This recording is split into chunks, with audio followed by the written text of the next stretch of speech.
Hello everyone, म चाहिँ आज मेरो नेल्स गर्न जाँदैछु। अनि म चाहिँ एकछिन भिडियो बनाएँ होइन, नक्कल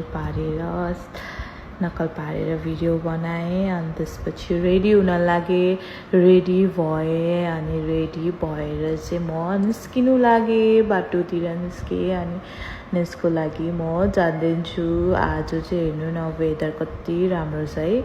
नत्र हाम्रो यहाँ चाहिँ चितवनको वेदर चाहिँ खासै राम्रो हुँदैन। मतलब घाम लागिरहन्छ नि त, घाममा त कसैलाई निक्लिन मन लाग्दैन।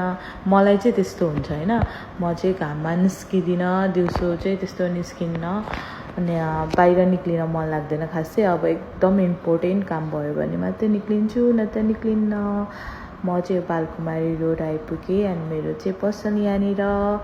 अनि अब म नेल स्टुडियो पनि आइपुगेँ, नेल्स गर्न पनि आइपुगेँ। अनि म एकछिन यस्तो भिडियो खिचेँ, नक्कल पारेँ, भिडियो बनाएँ।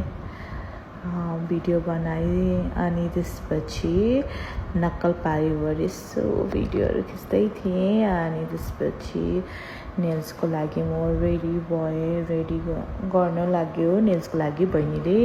अनि त्यसपछि हेर्नु न, मेरो नेल्स अहिले चाहिँ यस्तो छ, नेल यस्तो छ।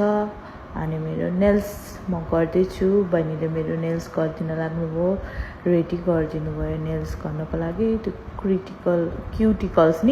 क्युटिकल्सहरू चाहिँ निकाल्दै हुनुहुन्छ। अनि मेरो नेल्स चाहिँ मेरो लेन्थ चाहिँ यत्तिको गरेँ, यस्तो भयो मेरो नेल गरिसकेपछि।